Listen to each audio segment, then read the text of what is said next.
Hi guys, welcome back to my channel. And today my sister will be doing her brine, her uncooked brine. All right, y'all. Today we're gonna be making the brine for the pork tenderloin that my sister is going to cook or something. So I need two sets because she's doing two different forms of the pork tenderloin. One will be chopped in medallions and the other one will be a log. Yeah. Here you go.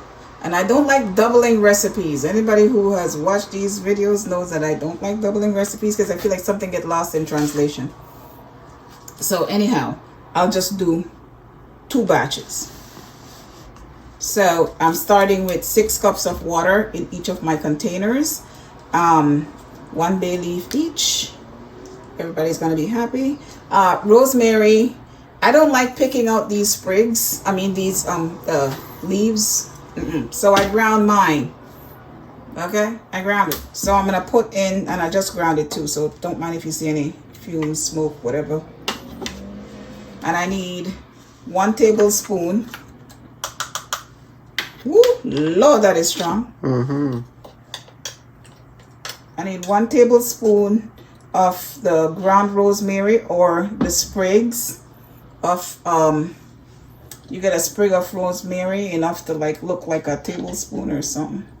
Just remember, dry rosemary or dry herbs is a lot more potent than the fresh herbs. And I was told I'm not to pick any of my sister's fresh rosemary leaves that she does have. And I will be plucking in a little clip of my little rosemary she's trying to kill. I'm not killing, it's using, that's the purpose of the rosemary. Yeah, but she's a baby. Oh, for crying out loud. Where did these come from? Didn't you pick them off there? And yeah, but those were grown-ups. oh, jeez. Never mind, my peeps. Here we go. And the clip will be going in there right about now. Sister wanted to pluck. Yes, my peeps. I'm not allowed to pluck, not cut. I need 1 tablespoon sprig of rosemary. Don't you think I could have gotten a 1 tablespoon from one of those and it will grow back? Not right now.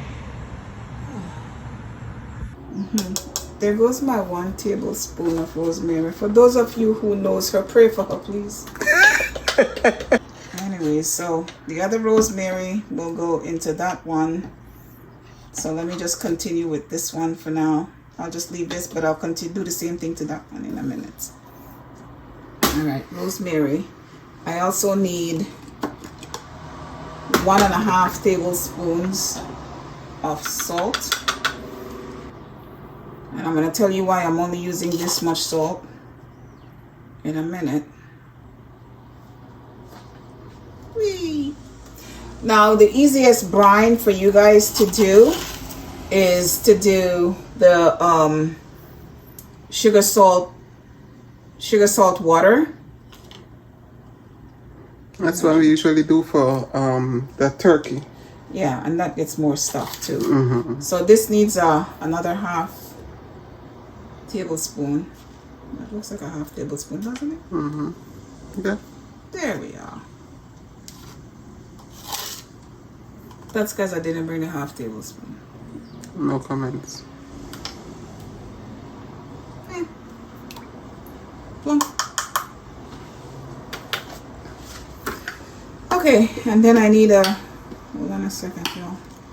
I need a 1/4 cup. I need a 1/4 cup of brown sugar, but see how this is not completely a 1/4 cup? That's because we don't have much brown sugar. So my sister will be making more brown sugar. So I'll just top this up with a little bit of white sugar, just granulated white sugar, to get my complete 1/4 cup. I will be linking the way I make the brown sugar. I will link that video to this video so you guys can see. I need to go get a spoon. Okay, y'all. So I have my 99% of brown sugar. So I'm just topping it up with the granulated sugar. And then for the other one, I'll have to do the combo mix. Anywho, sugar. Hold on a second. Cheap thrills, like my mother says. All right, I also need to put in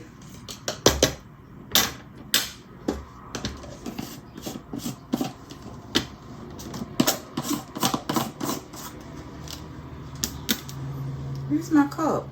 What cup? The cup for the thing. The one, the little white one that had the spout. The pour spout. You the one that set it up? Alright, let's do the vinegar. This is just cider vinegar, which is why I didn't put as much salt in there. So I need a 1/4 cup of cider vinegar. 1/4 cup of cider vinegar for the other one.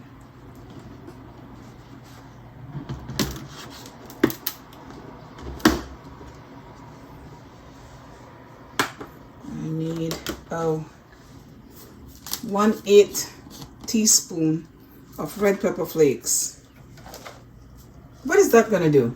Like, really? It's just gonna twinkle. I rest my case. Your red pepper flakes you put to your taste. That was mine. I'm a spicy taster.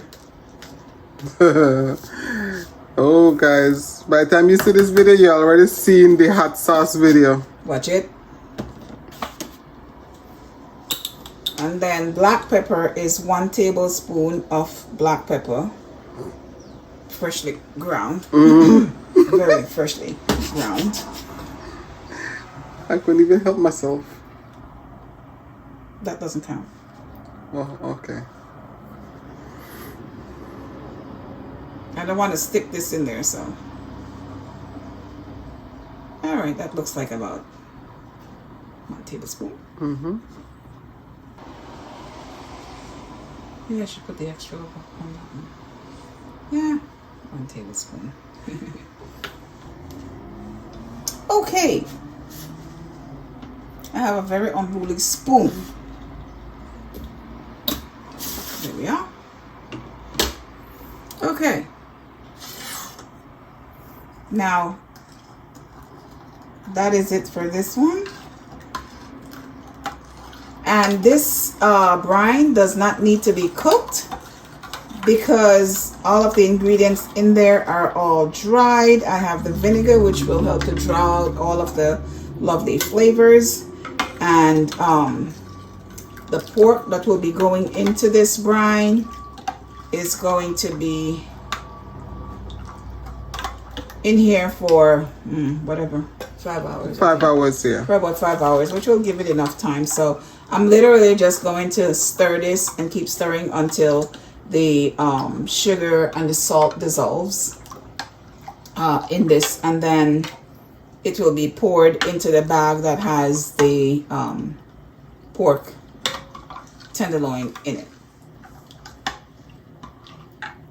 But if you feel the need to cook it, you can boil it for maybe 15-30 minutes, whatever works for you. I don't know about that. But then once you're done boiling it, though, you still have to make sure that it comes back to room temperature. Yeah. So then you need to let that come back. Once it comes back to room temperature, then you can pour it into your meat. Yeah. And then let that sit for 5 hours. It's actually 4 to 6 hours, depending on how much meat you're doing. We're doing about maybe 4 pounds, somewhere around there. But that should be, this should be enough for about maybe 4 to 6 pork chops. Yeah, that should be good for the medallions. Yeah. But once we cut the tenderloins into medallions. All right, y'all. I think that sugar has dissolved by now. Yeah. You don't hear that scraping in the bottom. It's not scraping on the bottom anymore, so. All right. I think that's good. So Set once that aside done, for now. set this aside. And then I will finish this one. So this one still needs to get the sugar, the rosemary.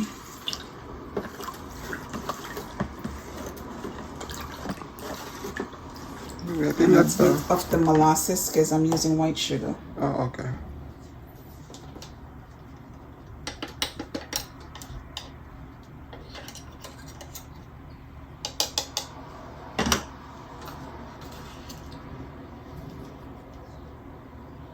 I am a very brave soul. I see.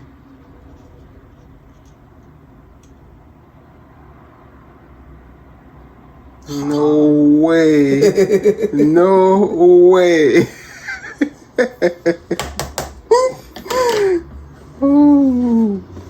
Now you guys know why she have a big head. Yes, yes, yes.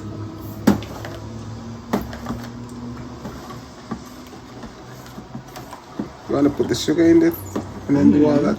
I'm trying to let this to get a little wet. So I'm trying to help it out a little bit. Hold on now. Every bit counts. Thank you. Now, I'm going to put my quarter cup of sugar.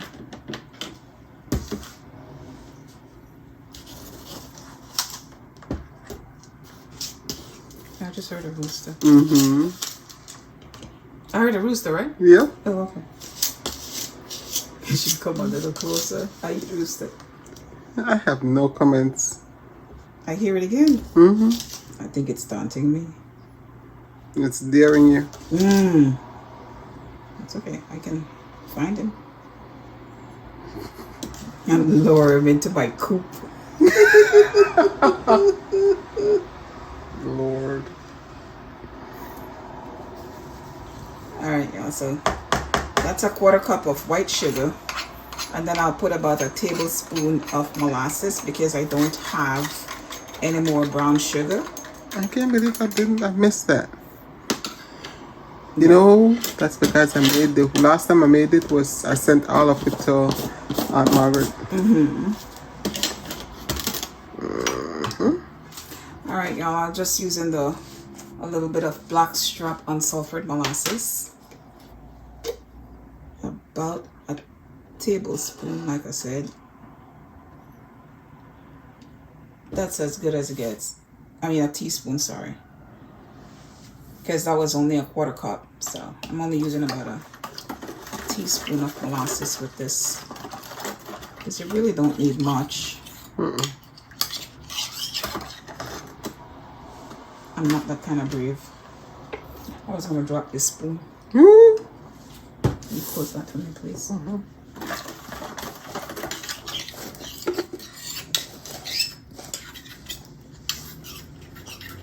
Alright, so I'm just going to stir this up and get all of the ingredients a little meld. If it's still here. Yeah. The sugar on the bottom. And the salt.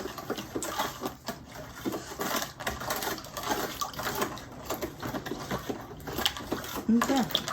And now it starts. So once we're done with the or get ready to put this into the meat, then we will bring you back. And yes, guys, I will be leaving all the ingredients and the measurements in the description below. And I'm going to try to create a link to link this so that if you guys only want to see the brine, you can just tap on that for the brine. And I'm also going to do there's a wet rub that will will go with it. But we'll get that there. I promise to give you guys that too.